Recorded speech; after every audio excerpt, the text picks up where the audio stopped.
স্বাগতম প্রিয় রকি সদস্যরা, আপনি সবাই কেমন আছেন? বন্ধুরা, আমরা সবাই প্রতিদিন ইন্টারনেট ব্যবহার করি, কিন্তু কখনো ভেবেছেন ইন্টারনেটের পেছনের জগৎ কেমন এবং কিভাবে কাজ করে? এই গল্পে জিনিসটি ভিজ্যুয়াল সহ আশ্চর্যজনক উপায়ে দেখানো হয়েছে।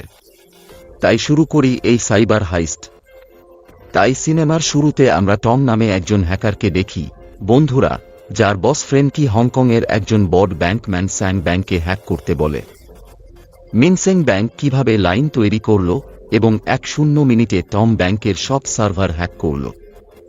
বন্ধুরা, মুহূর্তে ব্যাংকের অ্যাকাউন্ট থেকে কোটি টাকা টমের বসের অ্যাকাউন্টে পাঠাতে শুরু করে।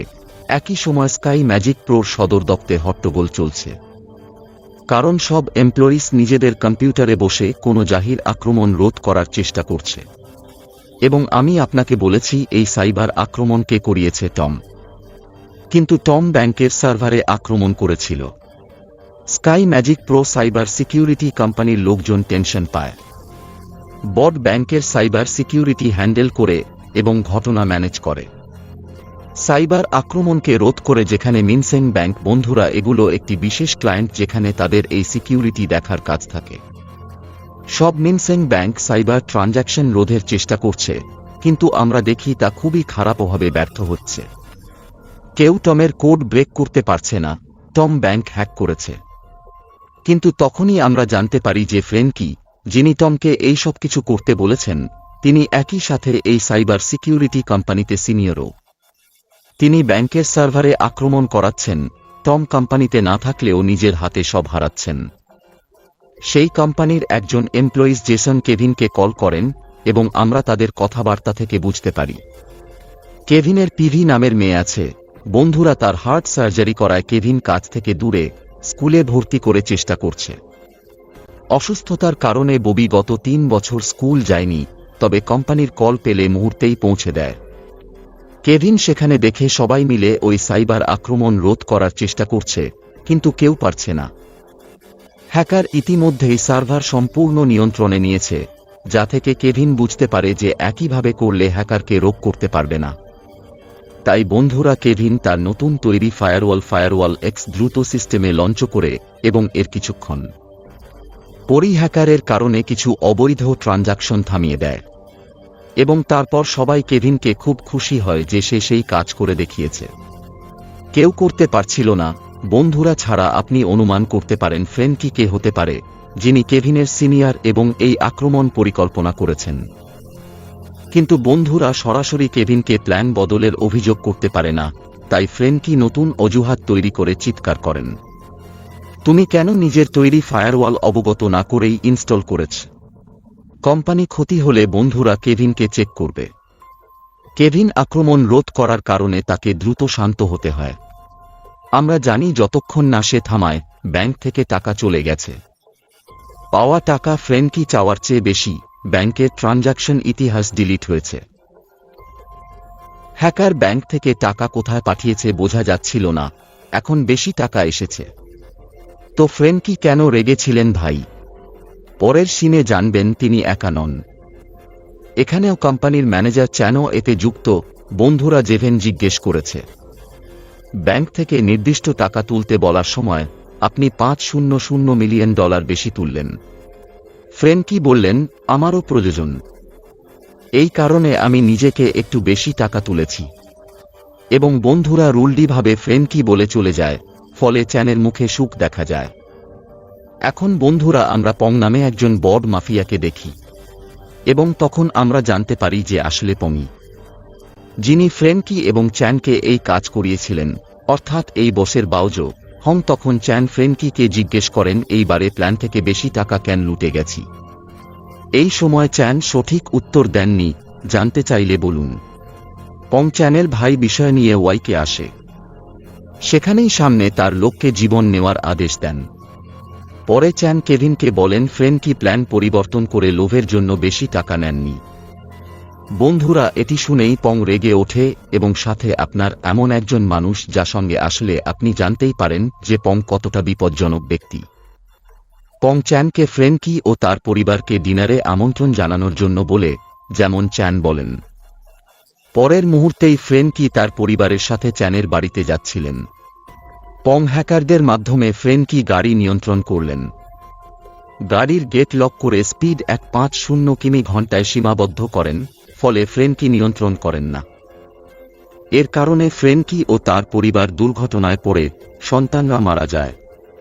বন্ধুরা ফ্রেনকি ও স্ত্রীকে বাঁচাচ্ছেন, কিন্তু পং এর রাগ এখনও শান্ত হয়নি। হং তার হ্যাকারদের মাধ্যমে গাড়িকে ব্লাস্টি করে দেয়। অবশেষে ফ্রেনকি ও তার স্ত্রী নিহত হন। বন্ধুরা দেখে পংয়ের লোকেরা পরিবারের দাহ ভিডিও তৈরি করে। সেই ভিডিও আবার পংয়ের কাছে আসে, যাকে সে চ্যানকে দেখায় যে 10 মিনিটে ফ্রেনকিয়ের পুরো পরিবার শেষ করতে পারি। এখানে বন্ধুরা চ্যানেলের অবস্থা অনেক খারাপ হয়ে যায়। তাকে ভয় লাগে, আমি খারাপ মানুষ সঙ্গে কাজ করি। যদি ফ্রেনকি না থাকে তবে তার পোস্ট কেভিনকে দিয়ে বাড়িও উপহার দেয়। কেভিনকে অফিসে নিয়ে যায়, দেখে যেখানে সে চ্যাসনকে বলছে যে আমার ববি স্কুলে ভর্তি হচ্ছে না, স্কুলের লোকেরা তাকে ভর্তি দেয় না।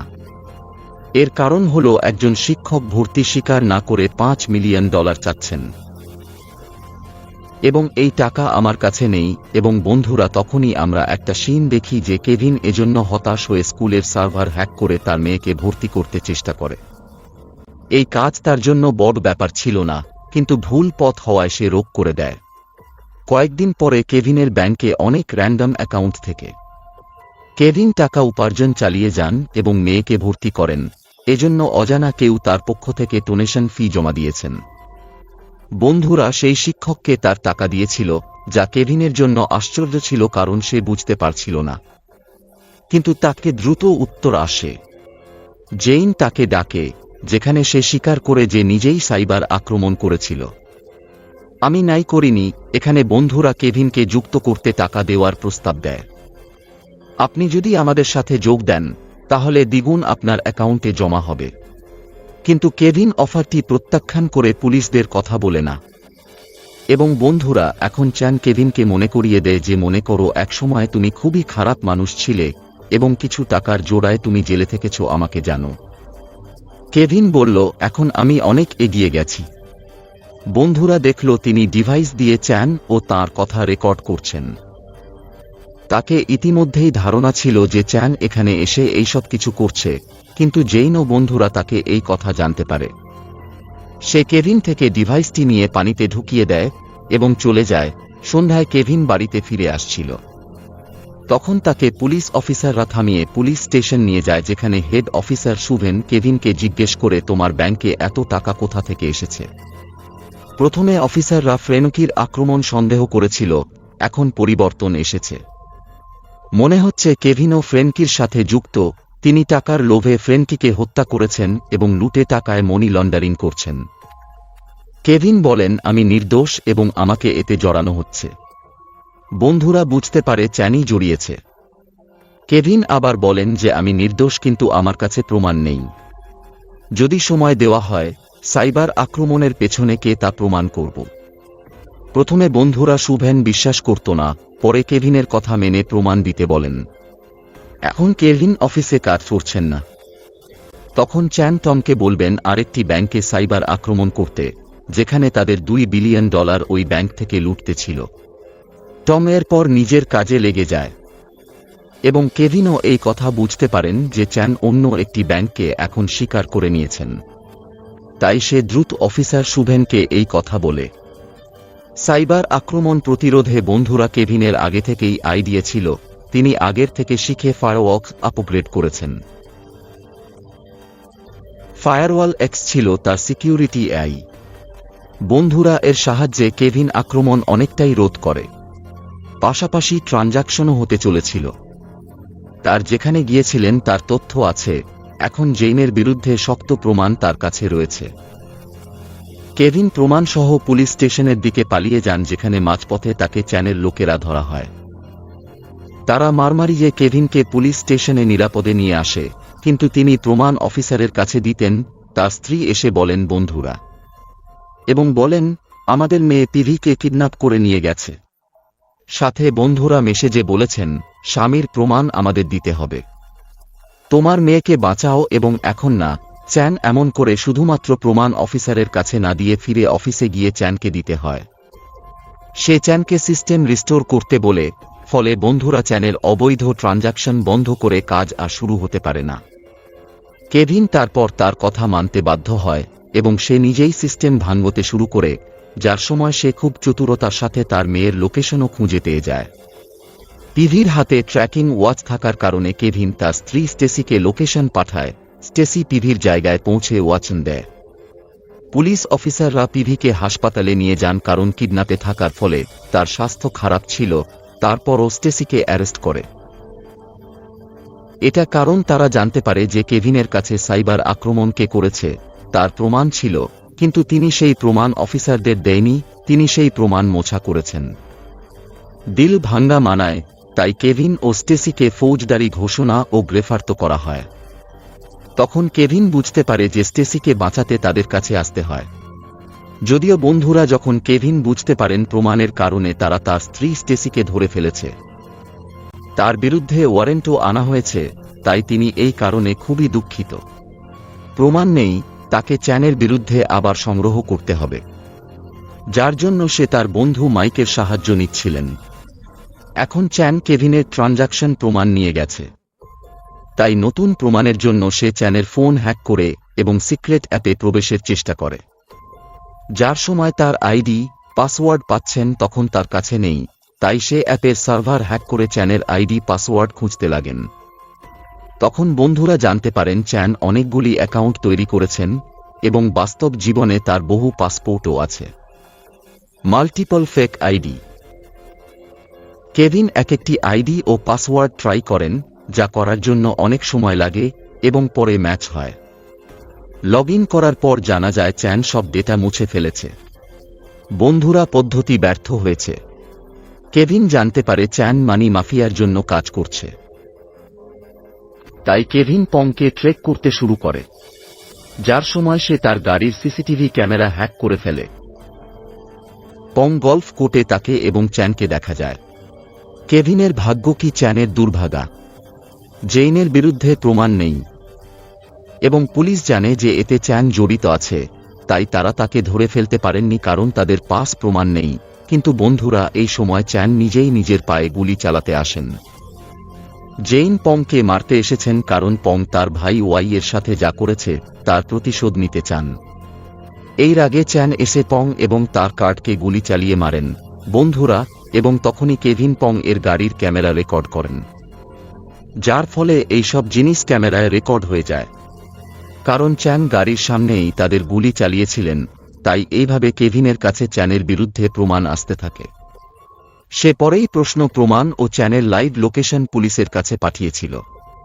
এরপর পুলিশ চ্যানকে ধরতে বের হয়। বন্ধুরা চ্যান খুবই চালাক। তিনি দ্রুত বুঝতে পারেন যে তার ফোন দিয়ে তাকে ট্র্যাক করা হচ্ছে, তাই রাস্তার মাঝেই ফোন ঢুকিয়ে দেন। তারপর কেভিন ডেড এন্ডভাবে আসেন, বলেন এখন জেইনকে ধরবেন। তিনি হতাশ হয়ে চ্যানের অবস্থান বুঝতে পারেন না। হঠাৎ করে কেভিনের মনে পড়ে যে সে চ্যানের কেভিনে একই মেডিসিনের বক্স দেখেছিল যা তিনি মেয়ে পিভির জন্য এনেছিলেন। অর্থাৎ চ্যানও একই কোম্পানি থেকে মেডিসিন নিয়ে আসে এবং দ্রুত সার্ভার হ্যাক করে। এখানে যাচাই করুন জেইন কোন জায়গায় মেডিসিন ডেলিভারি করছে। বন্ধুরা তাকে পুরানো বিল্ডিংয়ের ঠিকানা পায় যেখানে চ্যান তার ভাই ওয়াইকে রেখেছেন। আসলেই বন্ধুরা সে মারা না, অবস্থা খারাপ। কেভিন তথ্য দেয় ও পৌঁছায়। এখানে চ্যান এবং তার ভাই ওয়াই থাকে, যার হার্ট খুব বিপন্ন। বন্ধুরা চ্যান কেভিনকে গুলি করার চেষ্টা করে এবং তারা ঝগড়া করে। ভুলবশত ওয়াইকে গুলি হয় এবং ওয়াই তাকে মারতে থাকে। এখন চ্যানের অসীম রাগ প্রমাণ। তিনি কেভিন মারার চেষ্টা করলেন, পুলিশ ঠিক সময়ে এলো। চ্যানকে ধরেন, চ্যানের চ্যাপ্টার ক্লোজ। গল্প শেষে কেভিন পিভিকে কোডিং শেখাচ্ছি। এখানে দেখি সে কেভিনের মতো ইন্টারনেটে চিহ্নিত। বন্ধুরা সিনেমা এখানেই শেষ। ভিডিও ও গল্প উপভোগ করুন। ভালো লাগলে লাইক দিন এবং চ্যানেলকে সাবস্ক্রাইব করুন। দেখা হবে আপনার সাথে পরের ভিডিওতে। খেয়াল রাখবেন আপনারা এবং ফাইনালি ধন্যবাদ আপনারা দেখেছেন।